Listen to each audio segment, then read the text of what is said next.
Hey beautiful soul family, welcome to Remembering Who the Fuck You Are So the Game Can Change, the podcast that is here to wake you up, to step you up, to think differently, to really challenge the status quo and what we've been taught, and coming back to your whole self, your true self, and remembering who the fuck you are. So with that, welcome to this week's episode. It is a little different. It is maybe a little confronting and also a little triggering. So buckle up. This week's episode is a letter that I wrote for my dad. So if you've been following along the journey, you will know, and thank you for following along. And for those who are new and haven't seen or heard, or my dad is currently at the end of his life.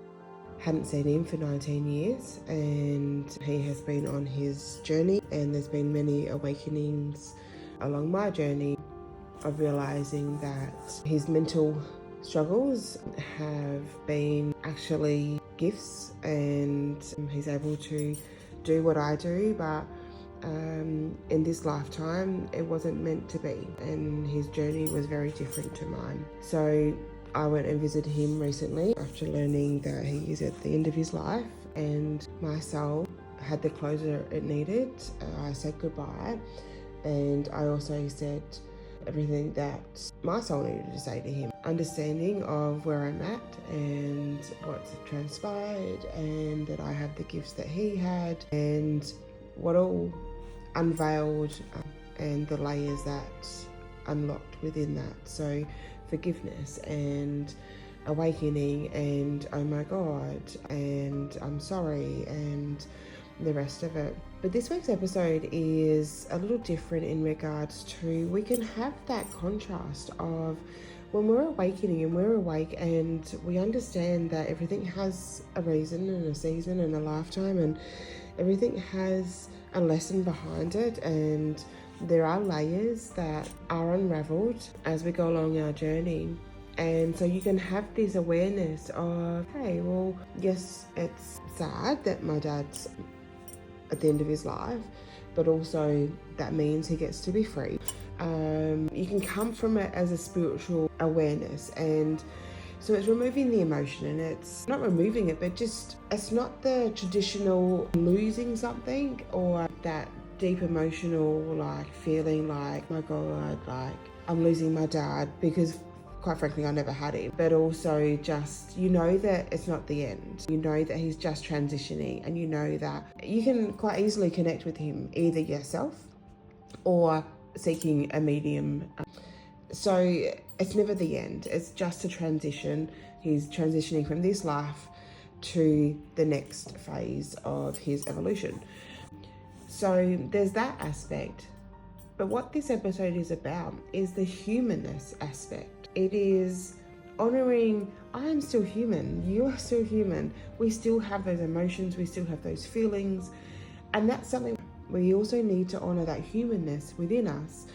And my soul said what it needed to say to my dad when I visited him, but then my humanness need to also say what I needed to say. So that is this week's episode. That is me. I sat down, wrote out a letter to my dad, and that was a process. I pulled some cards first, I lit some candles, some incense, and I put on some music in my headphones and poured my heart out and what I needed to say to him from my human aspect, the emotions and the life lessons and the, hey, like that wasn't okay what you did. So that is what this is. I recorded it, and I hope that you get something from this. If it triggers you, sorry not sorry, do question as to why and where that is coming up for you and why it's triggering you, and and delve into that a little bit more. If you'd like guidance and help, I do have sessions available, so please reach out. Let's dive in. Dear Dad, when I came to visit you, I said everything my soul needed to say to you. I apologise for not knowing what I know now. I apologise for not understanding the gifts you had, for doing what we thought was best at the time, for walking away. After reflection, I find it interesting that I'm still the one who is being and choosing to be the bigger person and the adult in this relationship. Dad, not once did you feel the need nor choose to say sorry to me. It is funny that as I write this on your birthday, your 70th birthday, I can hear you say, I don't have anything to apologise for. You did this to me. You walked away from me. Whilst, yes, it was the choice left in our teenager hands, it was your choices that led to this. It was also your parents' inability to step up and step in that put the choice into your 3 kids' hands. Who does that? What type of human being leaves the responsibility up to teenagers to make, to act on, and to try and help the one person in their lives who should in turn be helping them, who should be teaching their kids, who should be taking control of their own well-being and their own mental state? You weren't the only person to have spoken with spirits, Dad. The thing was, you didn't seek your people. You didn't take control of your own life force, or your energy. You allowed both God from the light and God from the dark to take over you, your thoughts, your energy and mind. You put yourself in this situation, not me and not my brothers. We didn't do this to you. You did this to yourself. You, Dad, weren't strong enough mentally, emotionally, physically, and most importantly, spiritually. I know this to be true as I could have gone down your path. I could have let the darkness invade my mind, my soul, my energy. But I didn't, Dad. I was stronger, mentally, physically, emotionally, and spiritually stronger and wiser than you. I have removed you and all access to my life force chakra that you attached to. You no longer have the right, the ability to feed off me, to have the connection to me and my mother. What I also didn't get to voice to you whilst I was visiting you was my disdain with how you treated my mum, your wife. I've now unlocked that you in fact are a narcissist, Dad, which you learned from your mother and father. And even though you had such an impact on me that I too searched out and married a narcissist, I have in fact broken that curse. My husband has and is doing his healing to heal the traumas that continued this, so that our kids will not continue this family curse. My daughters will not feel like they need to seek out a narcissist to feel worthy, or that is all they deserve, like you made me feel. And my boys will not continue the unhealed behaviour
and inflict it onto their wives or families. I have stopped this family curse once and for all in my bloodline, not only for my kids, but for all future generations. The way you chose to treat my mum was frankly disgusting. Dad, you may not have physically hit her. However, you 1000% emotionally, mentally, financially, spiritually abused her. You made her feel worthless, like she didn't matter, like you were superior over her, like what she wanted and needed didn't matter. And the funny thing is, I don't even hate you for it. Even for the manipulation you used to put on her and then tried on me. Even for the limiting beliefs you instilled in me. I don't hate you, I feel sorry for you. Because I know under all of that control, you felt you needed to boast. You felt you needed to show, prove, was all because underneath it all was just a scared little boy who was only calling out to be loved. Loved by the one person who would never show you, your mother. And underneath all of her bitterness, meanness, manipulation, hate, is also a scared little girl who longed to be seen, longed to be loved, longed to be shown some love. But you know what, Dad? That was me too. All I wanted from you was your love, your approval, to be seen by you, to have you show me that you loved me without conditions, without it being on your schedule, without your to-do list. All I ever wanted from you was love. Now, I could have gone down your path or your mother's path. However, I chose to give the love I never got and seek the love I never got until I learned that that doesn't serve me either.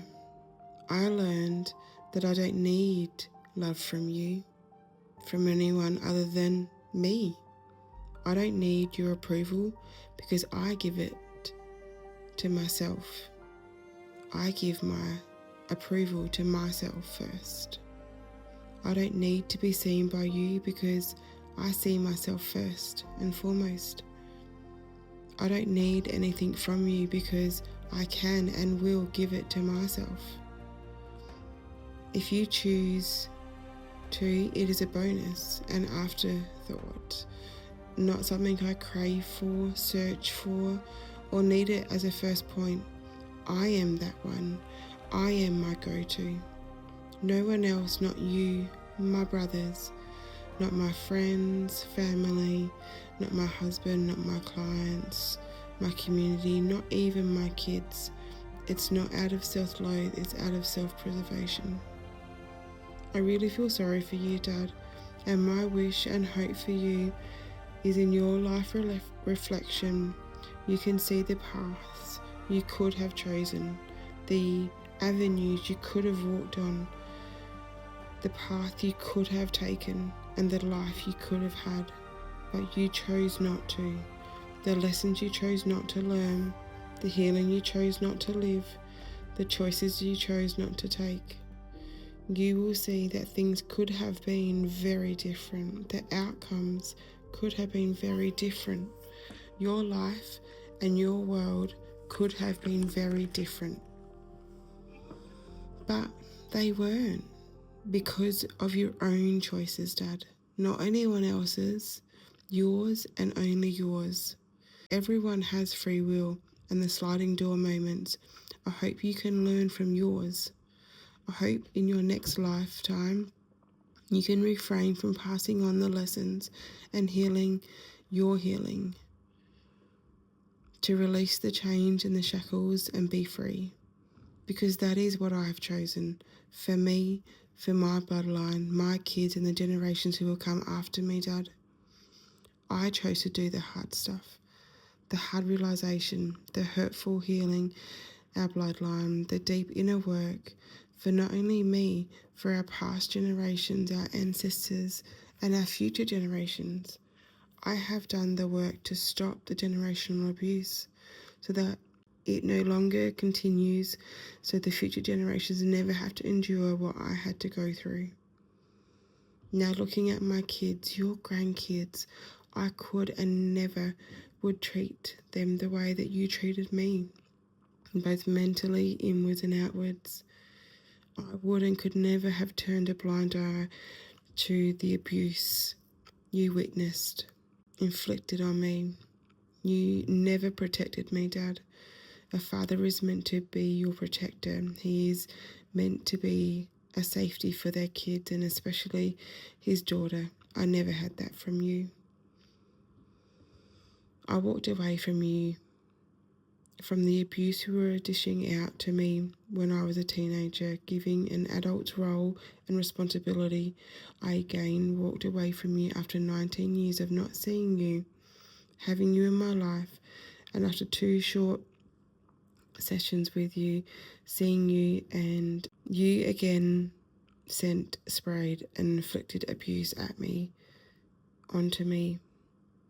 What type of man and father would do that to someone who loved them, who was the one and sometimes the only one who was turning up, who was showing up? I was forced and also chose to learn from a very early age that I matter too, that my peace matters, that my self-worth matters, that I am enough. I'm enough just the way I am, that I'm whole and complete, that I don't need anyone, let alone your validation, your acceptance, or your love, that your choices have consequences. I've learned to let them, let you be you, and love myself anyway, let you spread hate and know I'm enough anyway. Let you think you are right and that you are valid in your righteousness, and know and stand in my truth anyway. I release you today, Dad. I let you go today, Dad. I say goodbye to you, Dad. I also will only welcome you back in the afterlife if and only if you have learned your lessons and are willing to put aside your ego and connect on a deeper level. Otherwise, if you choose not to, then our soul contract will be voided, torn up and disintegrated, turned into ashes. You now no longer have access to me, and this will continue in the afterlife if you so please. I let you go today. I release you today. I say goodbye today. Love, your earthly daughter, Kira Marie.